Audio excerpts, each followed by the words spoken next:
का कुछ पता चला? जो आई थी घर, अब्बा ने उन्हें अंदर नहीं आने दिया। बहुत रो रही थी वो।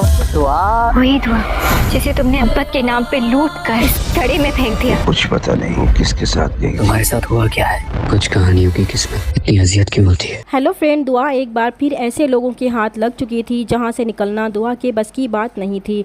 जो औरत इसे अपने साथ ले गई थी वो फहाशी का अड्डा चलाती थी। वैसे भी दुआ के पास कोई और ठिकाना भी नहीं था। दुआ बुरी तरह फंस चुकी थी और इसे फंसाने वाला फराज ही था, जिसकी वजह से इसकी ज़िंदगी बर्बाद हो चुकी थी। दूसरी तरफ नौशेरवा ने जाफ़र के ज़िम्मे लगाया था कि वो दुआ के बारे में मालूम करके इसे बताए कि वो कैसी है।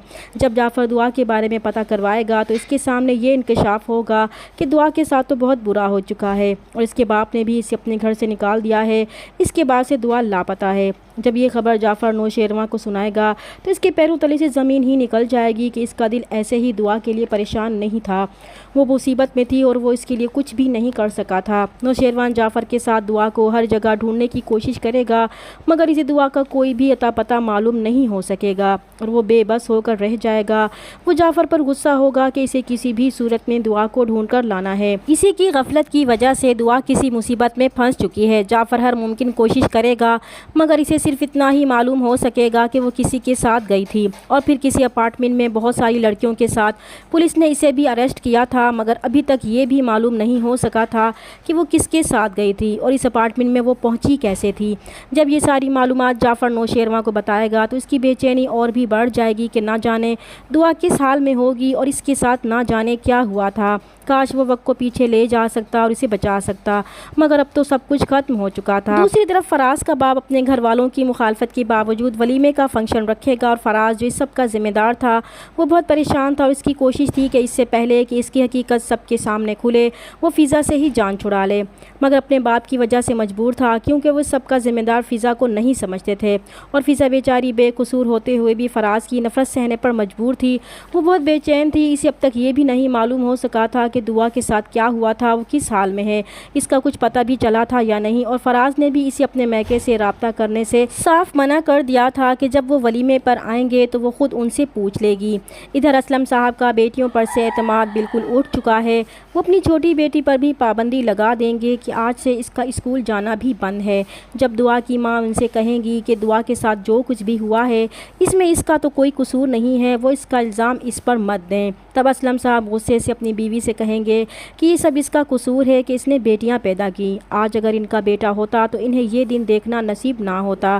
फिर वो जब फ़िज़ा के वलीमे पर जाएंगे तो फ़िज़ा की साथ उन्हें आड़े हाथों लेंगी कि उन्होंने जहेज़ के नाम पर इनसे कुछ भी नहीं मांगा था, मगर उन्होंने तो उनकी शराफत का नाजायज़ फ़ायदा ही उठा लिया था और अपनी बदनाम ज़माना बेटी ही इनके घर में ब्याह दी थी। उन्होंने तो इनके साथ फ़राड ही कर दिया था।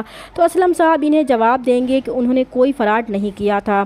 तब फराज के वालिद एक बार फिर अपनी बीवी को खामोश करवा देंगे कि वो क्यों खामखा लोगों के सामने तमाशा बनाना चाहती हैं। इधर फ़िज़ा जैसे ही अपने मैके वालों को देखेगी तो तड़प ही उठेगी और फिर छूटते ही अपनी छोटी बहन से दुआ के बारे में पूछेगी कि दुआ का कुछ पता चला क्या, वो घर आई थी। जब इसकी बहन उसे ये बताएगी दुआ घर आई थी लेकिन अब्बा ने उसे अंदर ही नहीं आने दिया था, वो बहुत रो रही थी। तो फ़िज़ा को हैरत होगी कि अम्मा ने भी दुआ को अंदर नहीं बुलाया था, क्या उन्होंने कोई कोशिश भी नहीं की थी। तब इसकी बहन फ़िज़ा को बताएगी कि अम्मा ने तो बहुत कोशिश की थी, लेकिन अब्बा ने अम्मा को धमकी दी थी कि अगर गेट खुला और दुआ अंदर आई तो वो इन्हें तलाक दे देंगे। तो फ़िज़ा और भी परेशान हो जाएगी कि दुआ अकेली ना जाने कहाँ भटक रही होगी। दूसरी तरफ दुआ अपनी बर्बादी पर बहुत रोएगी और इस सब के ज़िम्मेदार फराज की याद आने पर वो फराज को फ़ोन करेगी। तो फराज दुआ की आवाज़ सुनते ही परेशान हो जाएगा और हैरत से दुआ का नाम लेगा। तो दुआ कहेगी कि वही दुआ जिसे इसने अपने गंदे इरादों के लिए मोहब्बत के नाम पर लूट कर इसकी कीमत लगाकर इसे इस गड्ढे में फेंक दिया है, मगर वो याद रखे वो इसे छोड़ने वाली नहीं है। और फराज का तो डर के मारे हलक तक सूख जाएगा कि अगर दुआ को पता चला कि वो इसका बहनोई है तो वो चुप नहीं रहेगी, लेकिन अब दुआ इसे सबक सिखाकर ही रहेगी। चैनल पर नए हैं तो प्लीज़ चैनल को सब्सक्राइब कर दें। मिलते हैं नेक्स्ट वीडियो में, तब तक के लिए अल्लाह हाफिज़।